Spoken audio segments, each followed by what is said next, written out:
So let's look now at the Old Covenant, at the Mosaic Covenant, and what were the key components of this covenant. We have, first of all, sacrifices. God was providing a way to deal with our sin problem. What is it that separates man from God? It is our sin. It is the violations of God's character and nature that we fall into every day. It has been said that we are sinners by birth, by choice, by practice, and by generational influence. Sin is what taints our lives. It has led to the brokenness and fallenness of the world. It is what separates us from God. And in the Old Covenant, God had in place a whole series of ritual animal sacrifices, which were used to keep the people connected to God so they could be worthy of his presence and be in relationship with him. So secondly, we have a sign of covenantal inclusion. In other words, what sign did you have that you were part of the covenant? Well, within the Jewish religion, you had circumcision. All Jewish male children were circumcised at 8 days old as a sign of being in the covenant. Now, this was a physical sign. It was only put on males, but it was the covenantal sign of inclusion. You were not considered a true Jew or Israelite, even if you joined later in life, if you weren't circumcised. Third, what about worship? Well, at the core of worship for the Jewish person under the Old Covenant law were the festivals and the feasts. There were multiple festivals.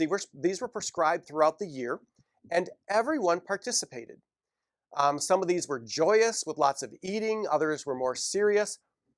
But the point is, God wanted people to understand who he was, and God wanted their worship to be done in a certain way at certain times. And it really didn't matter how you felt about the festival.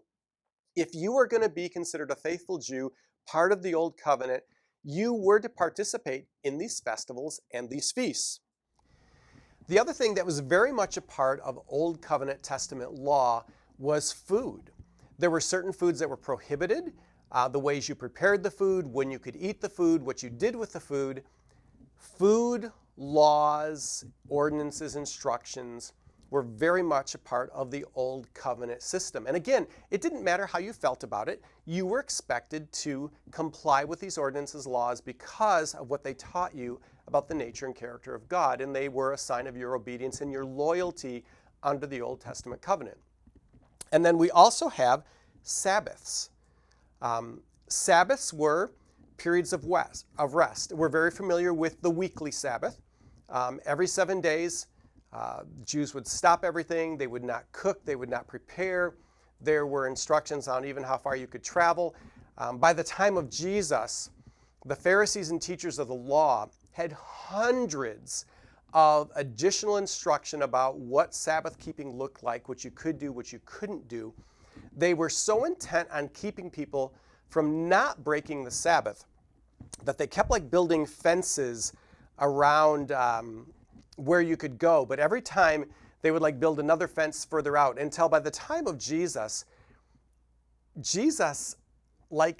intentionally breaks some of their Sabbath rules to show them that the Sabbath was made for man. Man was not made for the Sabbath. In other words, he is allowed, as the maker of the Sabbath, to totally override and overrule. And as we see in the New Testament, Jesus actually becomes our Sabbath. But for the Jew under the Old Covenant, Sabbath keeping was mandatory. And it wasn't just the every Saturday Sabbath.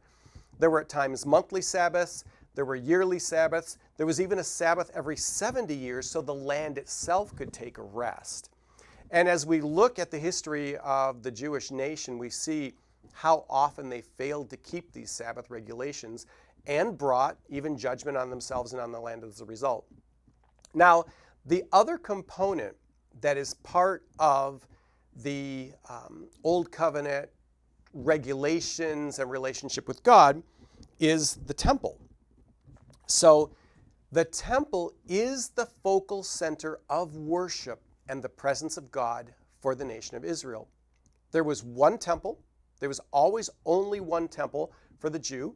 Before the temple, there was the tabernacle, which was a portable place, portable sanctuary that only the priests entered, that traveled with the people of Israel once they're settled in the land. Solomon builds the temple. And the temple is important because it is considered the place where God comes to meet with his people. And it's mediated by priests. There is only a special class. You only have the tribe of Levi, who can be priests, and of the tribe of Levi, the family of Aaron, that are allowed to be priests and a high priest that go into the Holy of Holies. And with the temple, you have a very important component for the people, and that was the veil. The veil in the temple ran from ceiling to floor. It was at least several inches thick. This was a massive veil. In fact, Jewish lore is that the veil was so strong, so tightly woven, that two teams of oxen pulling in opposite directions wouldn't have the strength to rend the temple veil. And this becomes important a little bit later on as we look at the veil in the temple. But this veil signifies that there is no access to God for the average person. Only the high priest, and then only once a year, does the high priest pass through the veil into the Holy of Holies to make sacrifice for the people.